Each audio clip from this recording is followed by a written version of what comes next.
Hello, Assalamu alaikum. Welcome to another video of English Garage. It's Ashik comes again before you. এবং আজকে আমরা খুব গুরুত্বপূর্ণ একটি বিষয় নিয়ে আলোচনা করব। তা হচ্ছে আমরা যখন সাবজেক্ট পাই, সেই সাবজেক্ট কেমন হয়?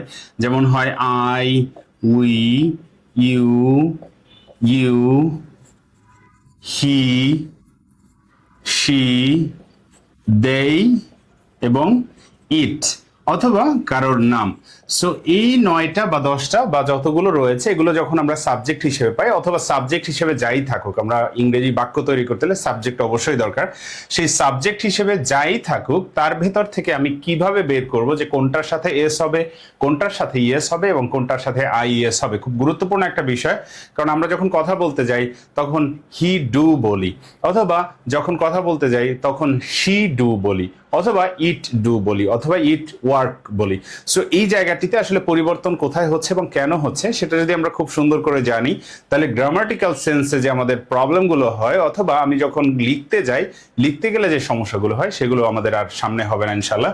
সো আমরা এখানে দেখতে পেয়েছি এই 9টি জিনিস, এই 9টি জিনিসের উপরে ভিত্তি করে মূলত আপনার এস অথবা ইয়েস অথবা আইএস সেটা সাবজেক্টের উপরে ভিত্তি করে হয়ে থাকে। সো এটাকে আবার দুইটা ভাগে ভাগ করা হয়েছে। আমার ভাষায় বা আমাদের ইংলিশ গ্যারাজের ভাষায় এটাকে একটা সেন্স মেক করে ডিফারেন্ট ওয়েতে। তা হচ্ছে এটাকে যখন দুইটা ভাগ করছেন, একটা হচ্ছে রেগুলার, সো সেই রেগুলার সাবজেক্ট বা অ্যাক্টর, আমরা অ্যাক্টর হিসেবে এটাকে চিনে রাখি। অ্যাক্টর বলতে যার দ্বারা কাজটা সম্পাদিত হচ্ছে, সো ওই একই জিনিস। সো এখানে যদি আপনি সাবজেক্ট হিসেবে চিন্তা করেন, রেগুলার ওয়েতে কারা কারা আছে? I, we, you and they.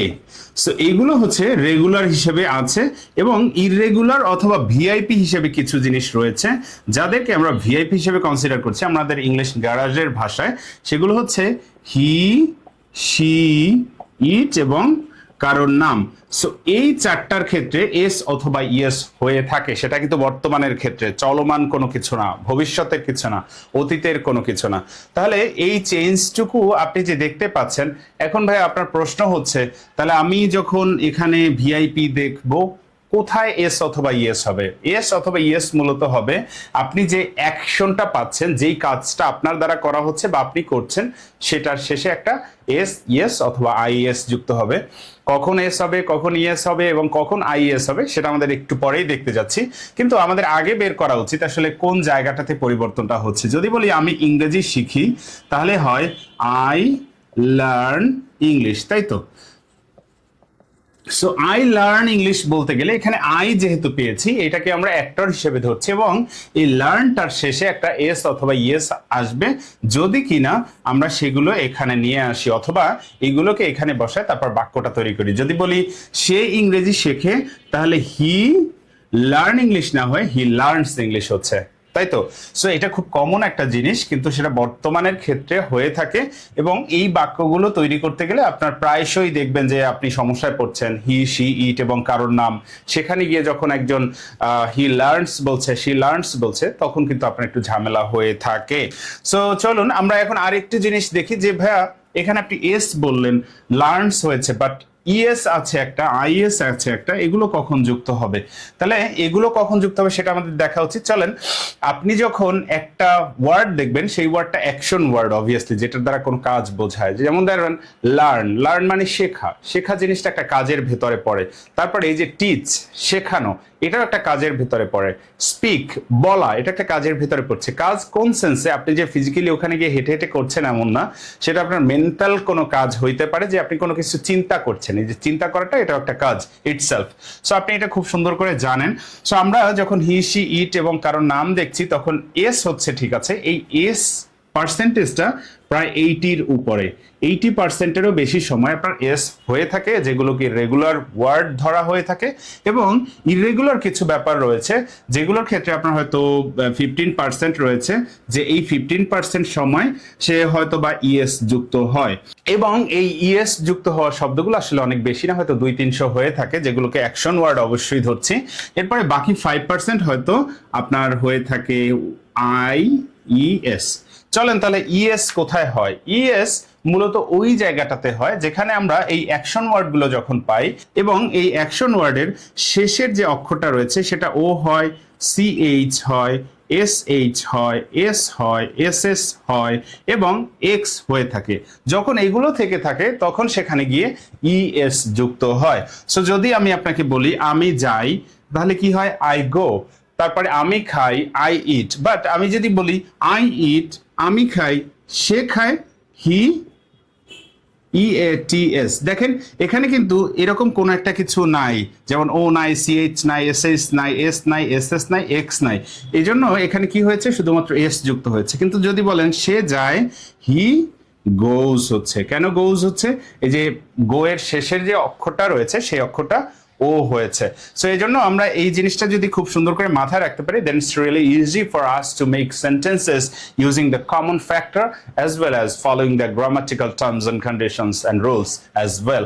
So ভাইয়া আপনাকে বললাম এইটা হয়েছে, ঠিক আছে। এখন এই ধরনের যতগুলো শব্দ রয়েছে যেটার শেষে গিয়ে একটা বা দুইটা অক্ষর আপনি দেখছেন এবং একটা অক্ষর হলে সেখানে এক্স অথবা ও থাকছে অথবা এস থাকছে, আর দুইটা অক্ষরে যখন আপনি দেখছেন CH, SH এবং SS থাকছে, তখন সেটার শেষে একটা ES যুক্ত করেন। সো ES যুক্ত করেন, ঠিক আছে। এখন ভাইয়া তাহলে IES কখন যুক্ত হবে? IS কি আসলেই হয়?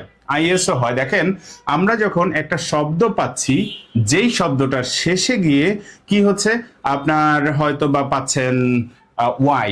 সো ওয়াই যখন পাচ্ছেন একটা শব্দের শেষে গিয়ে, সেই ওয়াইটা কেটে বা উঠে গিয়ে সেখানে IES যুক্ত হবে। সো ওয়াইটা কেমন হইতে পারে? যেমন হইতে পারে CARRY। এখানে কি আছে দেখেন, ক্যারি। ক্যারি মানে বহন করা।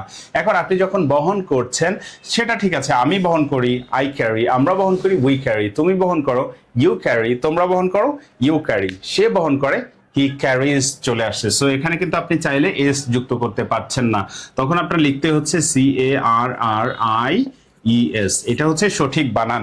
IS কেন হলো? আমরা আগেই বলেছি, যখন ওয়াইটা থাকবে এই ধরনের কোন একটা শব্দে, যেই শব্দটা দ্বারা কোনো একটা কাজ বোঝাচ্ছে, সেই ওয়াইটা উঠে গিয়ে এখানে একটা IES যুক্ত হবে। That's really common one. So আপনি এই জায়গাটাতে ভুল করবেন না। এখন একটা এক্সেপশন রয়েছে, কিছু এক্সেপশন থাকে না? সেই এক্সেপশনটা আসলে কি? দেখেন আমি যদি বলি আমি ক্রিকেট খেলি, আই প্লে ক্রিকেট, তাই না? কিন্তু এখন এখানে আমাদের এই রুল অনুযায়ী এখানে যদি আমি বলি প্লে, সে ক্রিকেট খেলে, he plays cricket, so IES হওয়া উচিত, তাই না? কিন্তু এটা তো সঠিক বানান না। এখানে এক্সেপশনটা কি দেখেন, এই ওয়াই এর আগে যখন একটা ভাওয়েল থাকবে, আমরা ভাওয়েল চিনি, এর আগের ক্লাসগুলোতে দেখেছিলাম AEIO এবং ইউ, এই পাঁচটার ভেতরে যে কোনো একটা যখন এখানে থাকবে ওয়াই এর আগে, তখন আর এই রুলটা বাদ হয়ে যাবে। তখন কি হবে? এই রুলটা থাকবে না। তখন এই রুলটা না থেকে এখানে শুধুমাত্র একটা এস যুক্ত হবে। So that's the common thing. I think you have got the point that you wanted to get from us. And if you have any other problem making some sentences using the IES, AS অথবা ES, তাহলে আপনি আমাকে জানাতে পারেন। I'll try to make you understand using another new video. Thank you again for watching this one.